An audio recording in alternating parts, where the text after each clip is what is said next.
Now then guys, welcome back to the channel. Hopefully you're all doing well. It's Monday morning again. This morning, or today, I've got a few jobs to do, just fitting parts on boilers and stuff. First job is a new return manifold on a Worcester CDI. It's about 2007. It's just obviously split just above the flow turbine adapter, so they're always good fun to change. Sometimes jobs like this, I know I've done quite a bit of work for this customer in the past, and this guy just loves to have a chat with you, so it's always really difficult to film and stuff when they're like that. But sometimes what you've got to remember is you're the only person that person might see all week, if that makes sense. So it's good to have a chat with customers. I really enjoy that aspect of the job.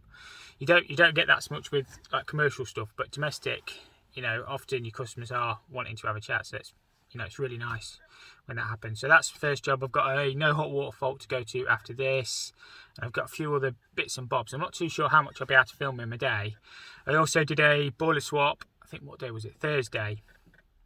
So that's coming up in the channel. That one actually went superbly well. So it's nice to have an easy day, if that makes sense. So yeah, we'll see what footage we can get today. We'll put the boiler swap in and we'll work the video out from there. So yeah, as always, thank you for watching, and we'll crack on with our day. I'm just changing the side of a Classic today. I've got to drill a new flue hole, put the Baxi 816 in, put my filter above. So yeah, it should be nice and easy. My gas, because all the floor's up because they've had a leak, I just temporarily rerouted the water pipe around the outside of the building. We are going to get that fixed today as well. But it was all floating floor and all the floor was coming up. So my gas is 22 to there, so I'm going to upgrade that to 22 through there. This was a bit of a nightmare the other week. All this was tiled, all floating floor, and the water was leaking underneath the kitchen units, but pouring out. So I literally just ran a new supply around just to stop the leak, and then the insurance company sorted it. So that'll be the return, I think. I'll check anyway. I'm sure that's the return on these Ideal Classics flow. So we've got a bit of pipework to cross over. So yeah, it should be a nice easy day. Condense will go into said waste pipe down there, and then just new flue oil, brick up, patch up, flush out, job done. Or even better for a working drain off, just chuck that in the bush a minute. So I just got the new boiler and that brought around. The gas meter is just there, so it's literally probably 3 meters of 22 under that floor. And I say I'll upgrade this bit to 22 anyway. So yeah, get the electrics disconnected, get it drained, and we'll get the boiler off. Will the flue be sealed? Will it be sealed? Will it be sealed? No. That's alright. Ours will be sealed. Might make it easy to get out actually. Alright, it's literally just a case of getting everything disconnected off the boiler. I've still got to unbolt it from the back, and I'm hoping when I lift this boiler off I can go across to clear it of the flue. I've obviously taken the fan out, but I think they should release, but that one doesn't seem to want to. As I say, hopefully I've got enough movement. They are heavy beasts, I don't know how much they weigh. It shouldn't be too bad, I can manage that. We can deal with it. Yeah, we should be fine. Alright, it's looking pretty free, apart from that bolt. I'll get that undone. My advice is take everything out of your pockets, your phone and everything, because when it drops onto here, it'll break your phone screen anyway. So I'll get this off. New flue hole out, we've just got to be a little bit careful, obviously, where we're drilling. And should be fairly straightforward from there on in. Right, boiler's all off the wall. Unscrew these plates, template on the wall, flue hole out, and then we jig the pipework in. Gas, condense, electrics, flow return, dead easy. What I ideally want to do is line my return up straight with that return. So filter will literally sit on top of the boiler. That flow I'll have to sweat off there, I'll cook that there, swing that, well, it'll nearly line up, maybe a slight offset, flue out the wall, and then obviously upgrade my gas, which my gas comes in here, so I can swing that. Well, I'll have to swing across at the top and down because I've got to keep it away from them electrical sockets on spurs. So yeah, obviously next job is get flue out. One hole cored out. I hate coring holes. I tried my best to protect the plants and stuff. It's just a bit awkward to get to at the angle of the drill, but it should be about perfect hopefully. Obviously I'll pick that up in a minute. If anything, I'm probably 10mm high. There should be enough in the flue, but what I'll do is just move that fixing up just a touch. It won't matter. I should still have enough at the top. So this is all in a cupboard anyway, so should be perfect. It's always difficult to judge when you're drilling from outside in, trying to get your slope and everything. The Baxis do have a built-in fall anyway, but I still like to put a little bit of an angle. That'll be fine. I'll just move that fixing up, get this bracket fixed, and then we can get the boiler on the wall then. What I'll do is I'll make good this hole first. I'll put the old core in and then just plaster it up because you're going to struggle to get down the side of it after. I'm hoping beyond hope my filter will fit in there lovely. I think it will. I think that looks perfect. That flow pipe there I'll probably jiggle across so I can join that straight onto there. Flue hole straight out there. That's everything at the top done. Obviously I'll give the wall a wipe. That was like expanding foam in it. So yeah, we'll get that connected up. That's my filter all on. Sorry about the shaky camera. So you can get the lid off nice and easy. Obviously I've got to put my flushing attachments on this yet anyway, but I'd like to make them so you can actually service them. Obviously valves are just on that side, so honestly it's not too bad for that one, so that'd be perfect. Obviously you can use that for dosing, cleaning, everything. So yeah, obviously just the flow to get connected in, and I'll do the flue next, and we'll get in there on this one. That's my flue all in. I need to still secure it on the inside and then patch up round it and obviously brick up that whole flue all yet. But worst bit is really the flue, getting the hole out and stuff. It's my least favourite bit of the job. Like I say, boiler's all connected, flow return inside, just got a gas and condenser to do. Obviously I'll tidy up and give it a flush wire and yeah, crack on. This is my flue on the inside. I need to fix through there, fix through there, fix through there, fix through there, patch up. I have lagged the pipes as well, so we are all compliant. I need to put some cable ties on them yet. There's not really too much you can do with that bit. You've got to come off the boiler with compression. It's just how they are. So yeah, you can only literally do your best. That's all you can ever do. I've still got a bit sort at the top, obviously with the, I'm going to put some cable ties on the lagging, patch up around the flue and obviously put my screws in. But I'm going to have a look at the gas next. So I need to keep it away from this switch. So it'll pretty much come back up in the same place, but I'm going to do it in 22. And then just swing it across at the top, and the condense will literally just drop at the side of it. I have got some pipe covers, but I might not use them. I might just silicone behind so no water can get down behind the worktop. And then I'm lucky because all the floor's up. I can upgrade that gas to 22 down there, and the condense, as I say, I'll just swing across. Well, there's that waste pipe there, isn't it? So we can either boss into there. That is just the temporary water that I put in. The tumble dryer goes there and it vented out there. And I just put that temporary water around the outside just to get the water back on the other week. I think they're having all this lot renewed. Not exactly sure, but yeah, is what it is. We'll just do our bit, and we'll have a look at the leak in there as well. But we'll get that gas on. I'm going to solder this up. Oh, that fell through, out of position. Basically I don't want to melt anything underneath the boiler, and then all I've got to do is connect up underneath, and that's that gas all in then. Condense will be dead easy.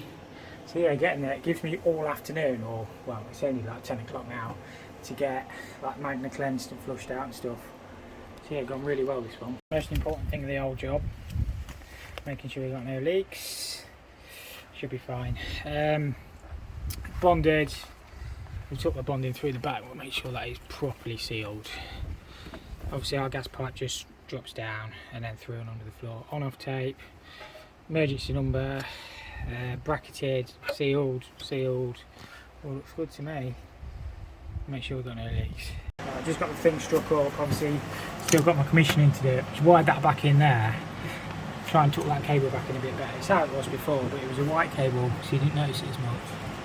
Still got bits for that. Still got to screw my flue, to be fair. And it might be helpful. See if it runs. I might just need a reset. And we'll make sure we're good. Gas pressure, analyzer, and then I'll get my magna cleanse bolted on there. Alright, it helps if you turn it on. It was off on there. What I'll do is obviously set the flow and return to get it as low as possible. I'll get my probes on there, and then obviously we'll balance the system best way we can. As I say, I'm definitely going to screw that. I know I've probably said it about 5 times, but it is critical, obviously, flow. We'll make sure we get flow and turn the right way around. It was labelled up. Yeah, flow's getting hot. Turns cold, you're good. The good thing about this magna cleanse is that'll push straight onto my filter. So where the push fit connections are, they screw onto there and then connect onto the hoses. So we can be balancing the system and flushing it out and sorting everything through. On these, all you do is pull your red pin out, obviously turn your valves off, and then this will just pull forward, he says. So you sort of hook that back bit. There's like a a bit you push on. Oops, spilling a bit of water. I've got a towel down on the worktop anyway.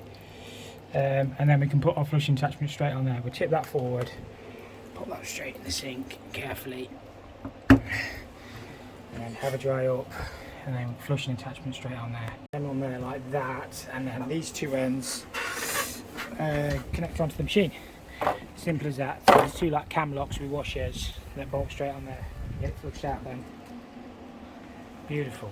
Right, so they're all connected. What we'll do is put the demand back on the heating, and then we'll turn all the radiators off bar one and just go around and see how much crap's in them. Hopefully it's not too bad. If it is, it might need a full flush. Hopefully we can just get away with the Magna cleanse. So they just literally loop down, and then I'll just get that level, set that up level. I'll put it back in its box, and yeah, give it a good flush.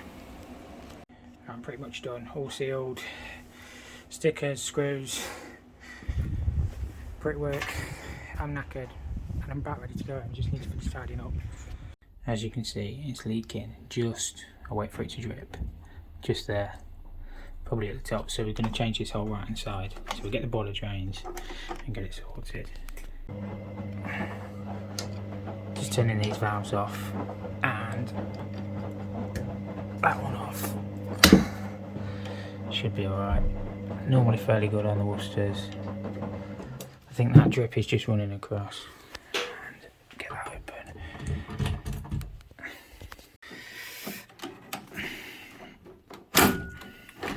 Let's get that out of the way.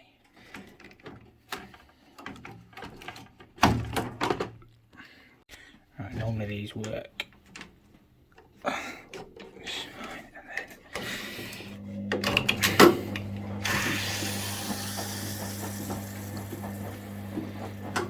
Just hold open that divert and get it drained. Straight into there. I'll pump that expansion vessel as well, get all the water out of it, and then we can start stripping it down. Disconnect that one for a start. That hot tap will breathe in.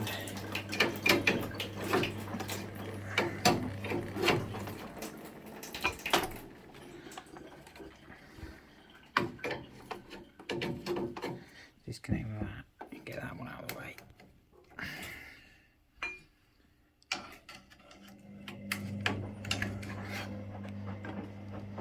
And then that whole piece will pull out. He says, let's get that out of the way. That's your flow turbine. Disconnect the electrics. I'll get that out. That off there like that then. So I've got a new flow turbine adapter, because you'll never get that in one piece, it's doubtful. Disconnect the pump electrics,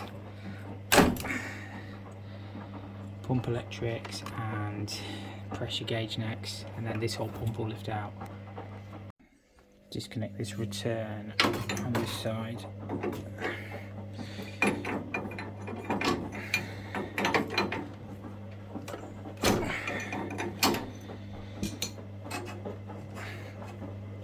If I can do it one-handed.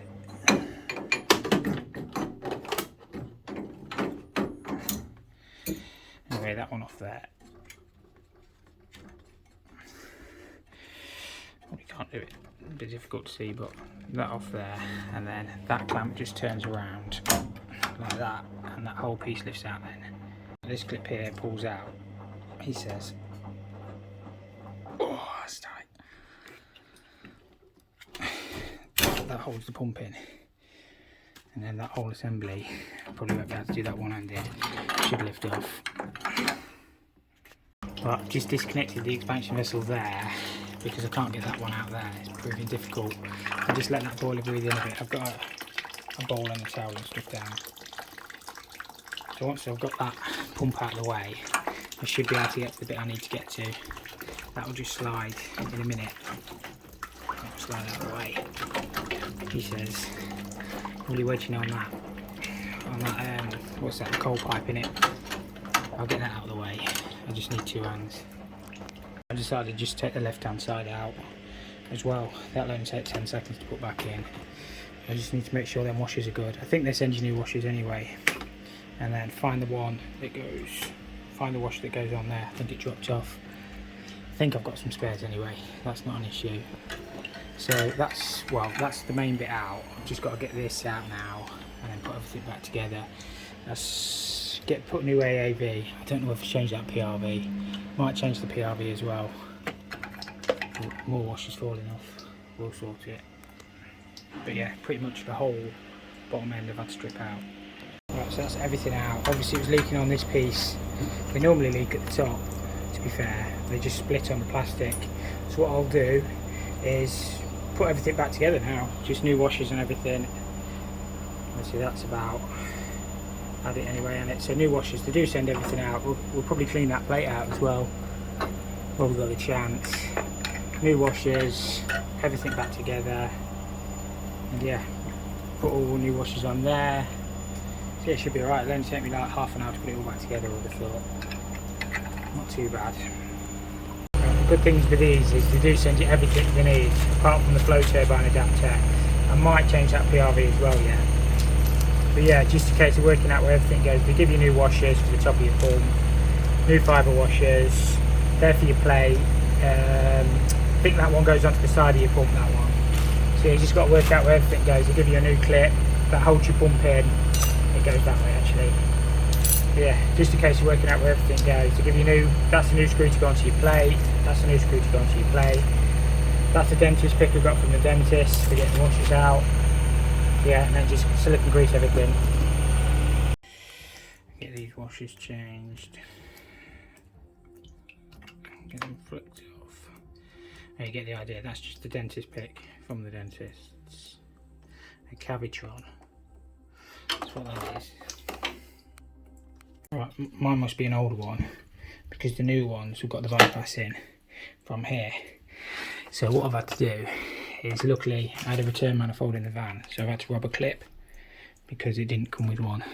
So I've just got the pump bolted back in, just need to put the long prong thing in and then get the left hand side put back in, new washers on the plate, and then it should be good. Obviously flow turbine back in there and we should be able to get the thing bolted back up and working. That's the left hand side all back in, just need to tighten it up and do that clip there, and then flow turbine, and we should be able to get the water back on then. Obviously that cold isolation valve at the bottom is probably just letting by a bit, but that's why I've not tightened that up yet, so it doesn't leak up there. Alright, it's all put back together. What I'll do is dry up everything, and that's just water that's built. Hot tap off, cold water back on for a start. I still need to plug the pump back in, to be fair. That'll plug back in a second. It goes like that. Make sure we've got no leaks, and then we'll fill the heating up. It should be good. Good to go. Obviously diverter valve cover back on in case it leaks again. Should be good. Tap open. Put it over there. There we go. So we'll check everything on the domestic side, and then fill the heating up. Make sure we pop a bit of grease on that key, both the O-rings, and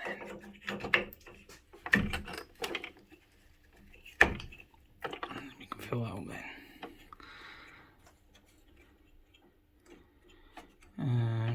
What have I done? Now I've got to turn that on, returns on, and then we can fill it up. Hopefully I've got no leaks. Just let that fill up. Just turn that plastic thing on these, it's one of the old ones. Looking fine so far, which is good. And then we do our safety checks, and we should be good to go. So I'm just putting the thing through its paces to get in hot water, which is fine. I'll bang it on service mode. Diverter valve should move up then. Let's turn that tap off. I just need to get my analyzer in. Hold that for 10 seconds. 3, it should flash. 5, 8. There we go, that's service mode. So I can do max and min, make sure it's fine. Check the radiators and we should be good. pressure's fine, don't appear to have any leaks, which is good. Hopefully we should be all good. Now then, I've had a pretty chill day today actually. Went and did that Worcester right hand side this morning, that they call it the return manifold. Went alright. I just didn't realise mine must have been an earlier one with no bypass in it, hence why I needed to rub the clip off the left hand side assembly just for the clip. They send the plug, but for some reason mine didn't come with the the clip that goes in. Not the end of the world. You just get over these things, don't you? You work it out, you figure stuff out. Obviously if you was doing them all the time, you'd say, oh, anything manufactured before 2008 or whatever, didn't have the bypass, but not one single engineer on this planet knows everything. So sometimes you just have to work stuff out. It wasn't, it's all good now. So all the safety checks and everything were fine. So perfect. I've been and done a couple of 2-port valves. Again, really easy. I didn't film them. It just, I don't know. You can't film every job. You just don't have time. And I've just been to do a boiler quote. So yeah, really chill day. I've got a few hours left. I'm going to get back to the office, do some quoting. Not that I need any more work, but people just chase me. I'll quickly show you this, what comes through. I need to blank the customer information off. But I know I fit a lot of Worcesters, but like I do get a lot of work from the Worcester. So this was quotation came in last week, but I've only got to it today. So it's like requested quotation for a new Worcester Bosch boiler to supply, fit and commission. So basically I can't really go against what the customer wants. So I know need to have a tidy up. We need to proper dust out. So yeah, I can't really go against what the customer wants. They request a Worcester, so you sort of have to put it in. I know I've had a few issues, but it is what it is. At the end of the day, if the customer wants a Worcester, they want a Worcester. So yeah, what else was I going to say? Yeah, so a pretty chill day today, nothing stressful. So yeah, I might even end the video there, and then the jobs that I do later on will be another video. So yeah, thank you all for watching as always. If you enjoyed it, make sure you hit the like button. If you didn't, hit the dislike button, and we'll see you all next week. Thank you all for watching.